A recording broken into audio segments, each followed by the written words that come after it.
चारों ओर बाजे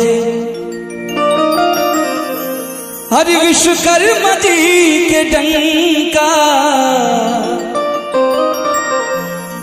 बाबा विश्वकर्मा के डंका हरदम बजेला। आज दुनिया में जौन कुछ दिखाई देता, महंगा महंगा कैमरा लगल बा, महंगा महंगा साउंड लगल बा, तमाम गाड़ी रोड पे चलता रही, हवाई जहाज आकाश में उड़ाता तो खाली विश्वकर्मा जी की कृपा से। चाहते एक बार तक विश्वकर्मा जी के नाम पे जयकारा हो जाए। प्रेम से बोलिए विश्वकर्मा भगवान की जय हो, जय हो। जेके विश्वकर्मा जी से काम बहु हो जयकारा लगौले, कोनो बात ना कहे को भैया बड़ी भाव से। हमारे बड़े भैया आदरणीय हरेंद्र विश्वकर्मा जी के लिखल गीत बड़ी सुंदर रचना। कहे को भैया कि अरे छन में बनाई दिखल सोने के लंका, हर छन में बनाई दिखल सोने के लंका। चारों ओर बाजे विश्वकर्मा जी के डंका, चारों ओर बाजे विश्वकर्मा जी के डंका, चारों ओर बाजे।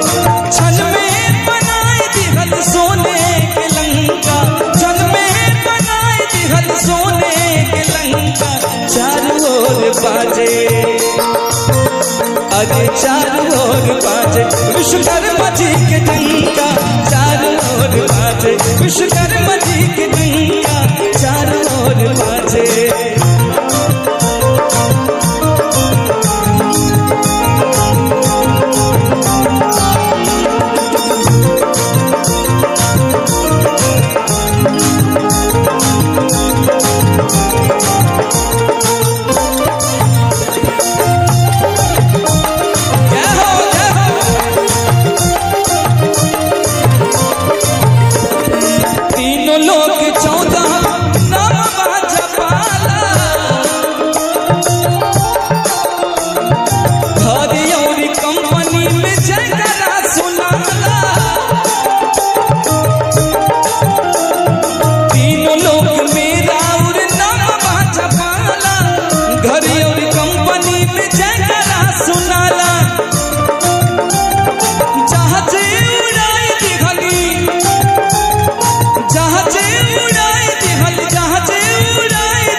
चारों ओर बाजे, चारों ओर बाजे विश्वकर्मा जी के डंका, चारों ओर बाजे विश्वकर्मा जी के डंका, चारों ओर बाजे।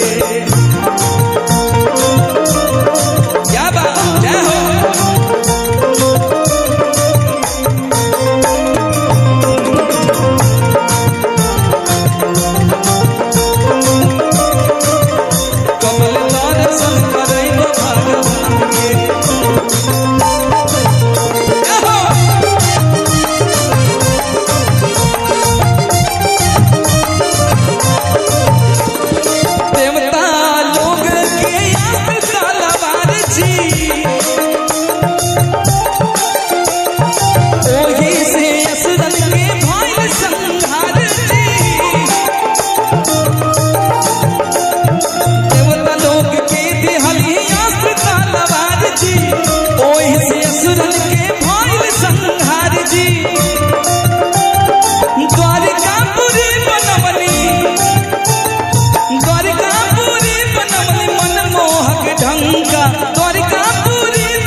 अरे चारों ओर बाजे विश्वकर्मा जी के डंका, चारों ओर बाजे विश्वकर्मा जी के डंका, चारों ओर बाजे।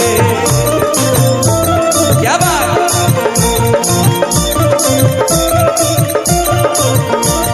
जय हो। नीमिया के डाल मैया झूलो हवा की झूमी झूमी, मैया झूल दी झूम हवा की झूमी झूमी, मैया झूल दी। क्या बात,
कि अरे चारों ओर बाजे विश्वकर्मा जी के डंका, चारों